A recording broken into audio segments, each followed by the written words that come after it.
Hey, I coming in the room, sir. আসুন একটু দেখি তো। Sir, I am sit down in chair. এসব কি ভুলভাল বকছেন? Sir, I am not bulbul booking. I am speak in English for you. থাক থাক, আপনাকে আর ইংরেজিতে বলতে হবে না, যা বলার আপনি বাংলাতেই বলুন। ঠিক আছে স্যার, এবার তাহলে বসবো। হ্যাঁ হ্যাঁ বসুন। Very very thank you good sir. Thank you গু, সেটা আবার কি? মানে স্যার থ্যাংক ইউ। আপনার ব্যাপারে কিছু বলুন তো, মানে আপনার ইন্ট্রোডাকশনটা দেন তো। স্যার, আমার নাম ফুটো, আমার বাবার নাম ফাটা, আমার বাবার বউয়ের নাম ফাটি, আমার বাবার বউয়ের মায়ের নাম মানে আমার নানির নাম ললিতা। থাম থাম, এসব হচ্ছেটা কি? কেন স্যার, আমার ব্যাপারে ইন্ট্রোডাকশন দিতেছি। এই ছেলে তোর ব্যাপারে ইন্ট্রোডাকশন দিতে দিতে বাবা মা নানি এরা কোথা থেকে চলে এলো? কি বলছেন স্যার? যারা আমাকে জন্ম দিল, এই পৃথিবীতে নিয়ে এলো, লালন পালন করে বড় করলো, তাদেরকে সাথে না নিলে ইন্ট্রোডাকশনটা কি করে হবে? এই ছেলেটা পাগল নাকি? স্যার কিছু বললেন? না না, তেমন কিছু না। এই তুমি বলো তো, এখানে তুমি কি করতে এসেছো?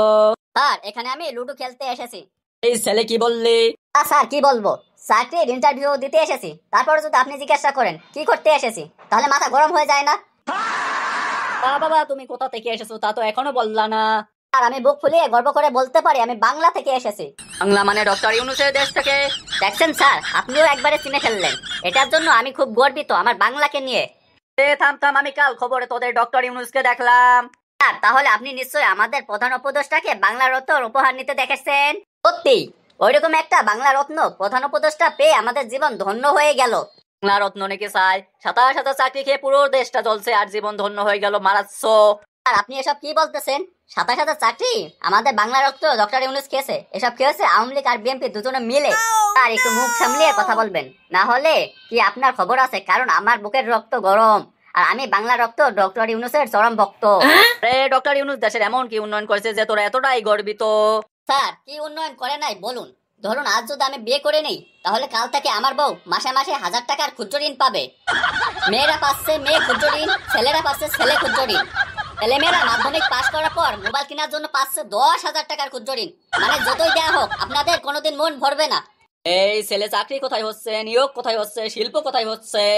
আপনি কি বলছেন? বাংলায় শিল্প হয়নি? বাংলার মতন শিল্প শুধু এশিয়াতে না, পুরো পৃথিবীতেই দুটো হয়নি। আরে সর্বনাশ, বাংলায় এত বড় শিল্প হয়ে গেছে, কই আমার তো সেটা জানা ছিল না। জানবেন কি করে? ভালো জিনিস কি কখনো আপনাদের চোখে পড়ে? ও বাবা, বাংলায় কি শিল্প হয়েছে একবার বলো তো?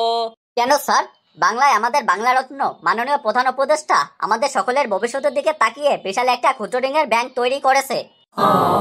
ক্ষুদ্র ঋণের ব্যাংক? সেটা আবার কিসের ব্যাংক?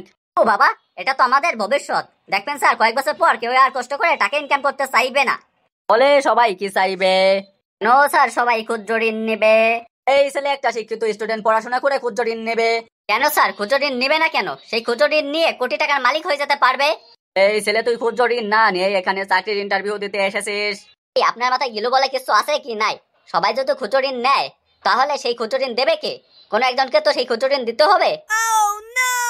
আমাকে একটা কথা বলো তো, তোমাদের প্রধান উপদেষ্টার বুদ্ধি কি হাঁটুর নিচে তাকে যা মন চাইতেছে তাই করতেছে? স্যার, আপনার কি লজ্জা লাগছে না? একটা বাংলা রত্নের ব্যাপারে এইভাবে কথা বলছেন। স্যার, আপনি কি জানেন আমাদের প্রধান উপদেষ্টা ইলন মাস্ক, জেফ বেজোস এবং নরেন্দ্র মোদীকে ক্ষুদ্র ঋণ দিয়েছে? মাস্ক, জেফ বেজোস সেই ক্ষুদ্র ঋণ নিয়ে ব্যবসা করে কোটিপতি হয়েছে এবং নরেন্দ্র মোদী সেই ক্ষুদ্র ঋণ নিয়ে নির্বাচনে দাঁড়িয়ে জয়ী হয়ে কোটিপতি হয়েছে। ও বাবা, তোদের প্রধান উপদেষ্টা এদেরকে ক্ষুদ্র ঋণ দেয়? জি স্যার, এদেরকে ক্ষুদ্র ঋণ দেওয়ার জন্য নোবেল পুরস্কার পেয়েছে। বলে বাবু, পুরস্কারগুলো দেয় কে? কে আর দেবে? এই অর্ডগুলো আমাদের প্রধান উপদেষ্টা নিজেই কিনে নিজেকেই দেয়। ও, এতক্ষণে পুরো ব্যাপারটা বুঝলাম। এই বাংলা রত্ন নোবেল জয়ী মানুষটা আমাদের দেশের জন্য, আমাদের দেশের উন্নয়নের জন্য এত কিছু করেছে তা ধারণার বাইরে। কিন্তু তবু আপনাদের মতন কিছু লোক এখনো সেই ২৭,০০০ চাকরির পেছনে পড়ে আছে। এই ছেলে, তোদের সরকার যেভাবে দুর্নীতি করছে তার জন্য আজ কত যোগ্য শিক্ষকের চাকরি চলে গেছে, সেটা কি কখনো ভেবে দেখেছিস?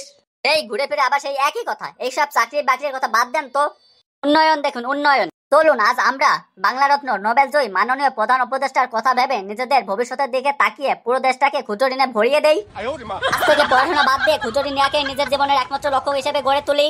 কারণ আমার দৃঢ় বিশ্বাস আমাদের প্রধান উপদেষ্টা একদিন পুরো দেশটাকে ক্ষুদ্র ঋণ দিয়ে ১২টা বাজিয়ে দেবে। কারণ সে মাটি মানুষ, ১ বছর ধরে বাংলার ১২টা বাজিয়েছে, বাজাচ্ছে, আগামী দিনও বাজাবে। তাই একবার সবাই বলুন, জয় বাংলা, জয় ক্ষুদ্র ঋণ।